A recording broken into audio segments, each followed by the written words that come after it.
En la actualidad, el sentimiento de culpa me carcome por dentro. Y si bien los años han ayudado a aminorar el dolor, el recuerdo sigue muy dentro de mi ser. Creo que es algo que nunca se irá.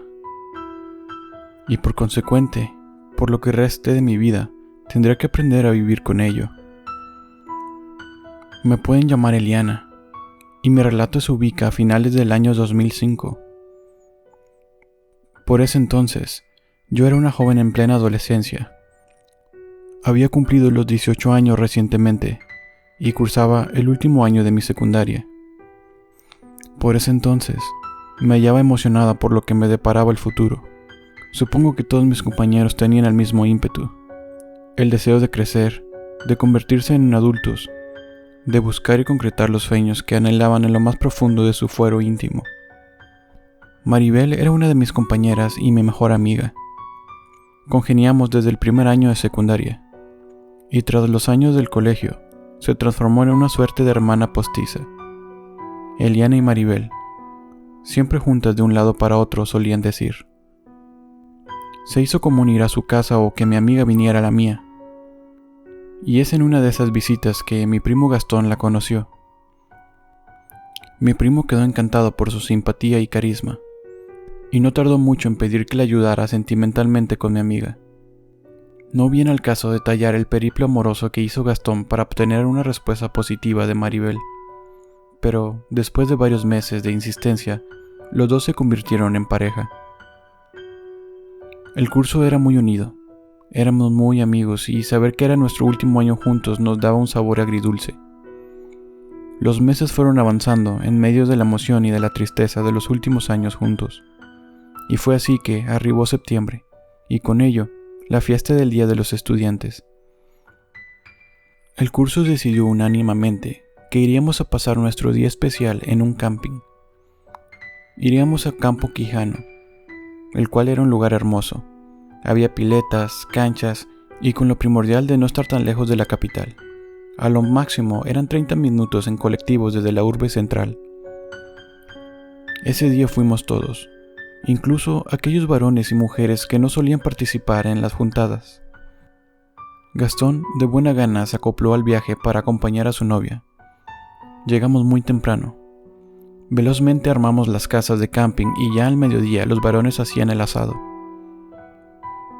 El resto de la jornada fue normal, risas, algunos momentos nostálgicos al recordar años pasados. Caída la tarde, un pequeño grupo de compañeros, movidos por el espíritu de la aventura, decidimos acampar a la intemperie sobre la ribera del río Blanco. En dicho grupo nos incluimos Gastón, Maribel y yo. Antes de partir, los varones compraron vino, gaseosas, cigarros y pan, y algunos snacks para cuando haya hambre. El contingente se conformaba por 10 personas, salvo por mi primo, todos éramos compañeros. Avanzamos por un camino de tierra que desembocaba en un puente.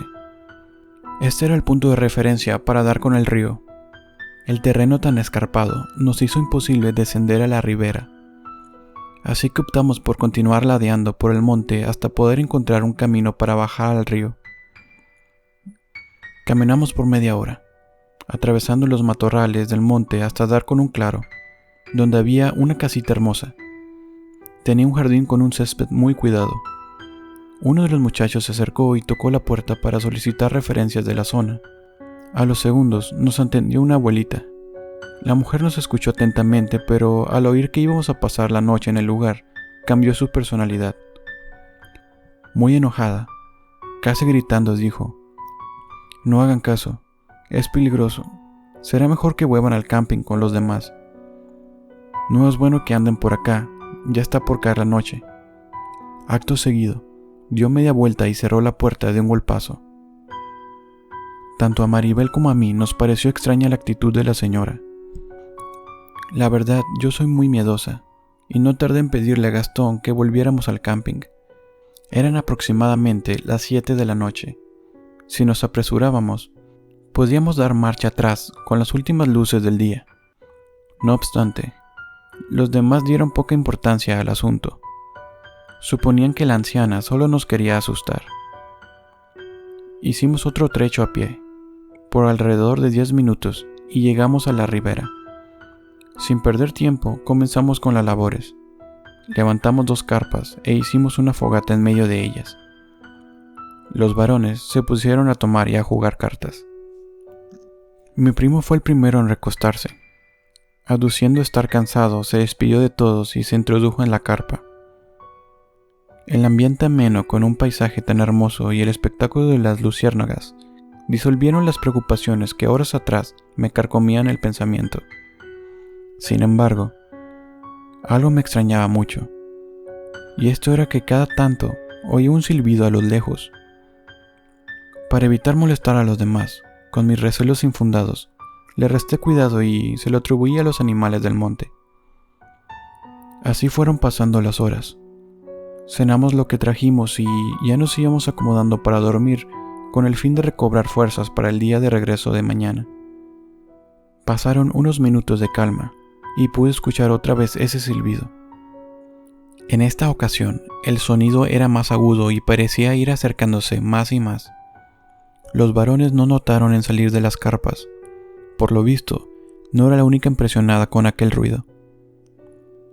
Gastón fue levantado por Maribel, y al percatarse del silbido, nos reunió a todos y exclamó: «Ni se les ocurra contestar.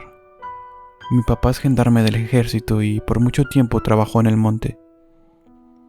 Me aconsejó que al pasar estas cosas, lo mejor era agachar la cabeza y rezar.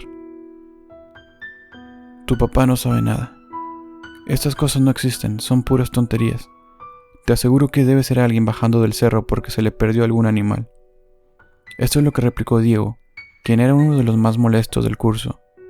Los varones ya estaban tomados y poco hicieron para seguir el consejo de mi primo. Mi cuerpo fue invadido por una sensación perturbadora de estar siendo vigilada por algo o alguien desde las sombras.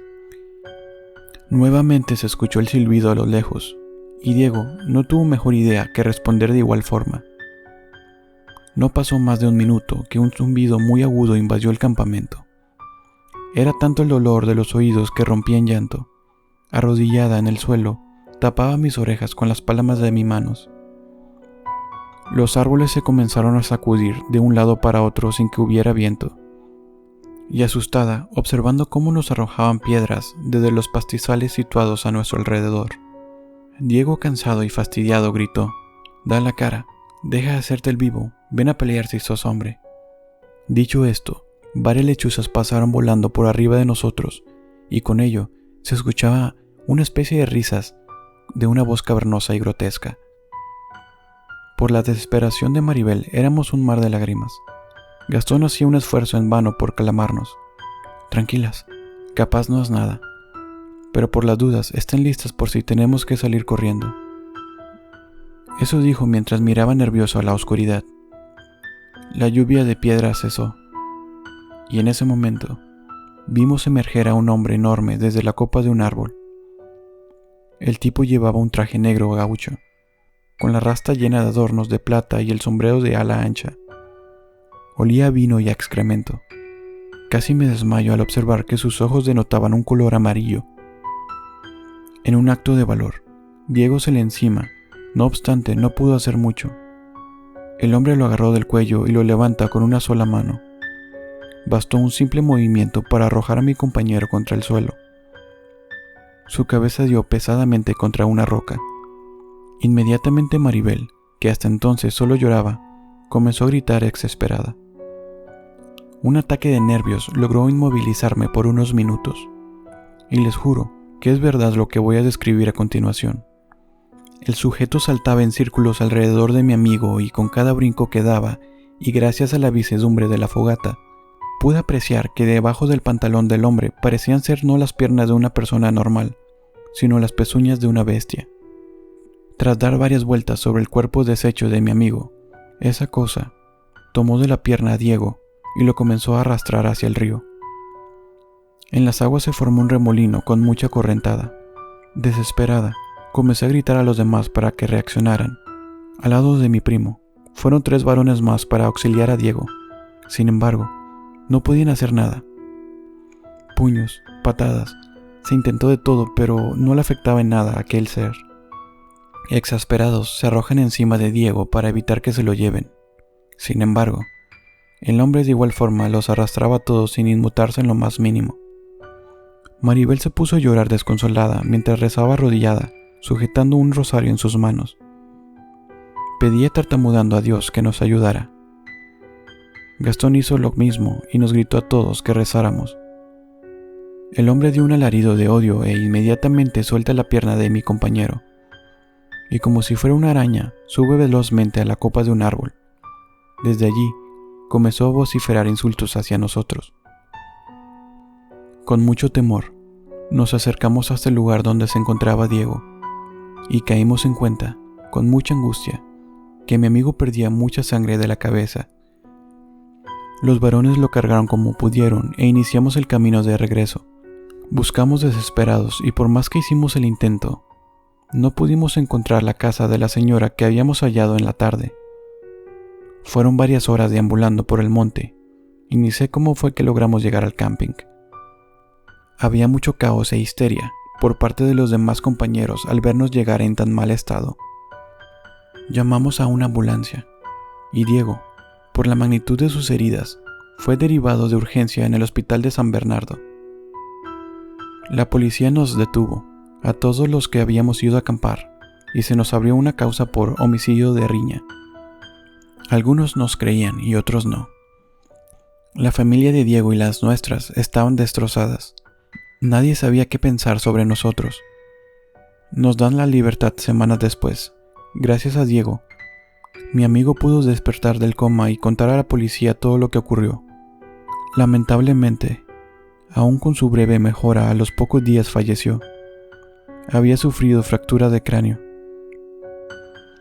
Diego, momentos antes de morir, relató que por las noches un hombre se paraba en su habitación y le decía: «Falta poco para que vengas conmigo». La policía cerró el caso como muerte dudosa, y por ello nadie terminó en la cárcel. No obstante, nada fue igual a partir de lo vivido.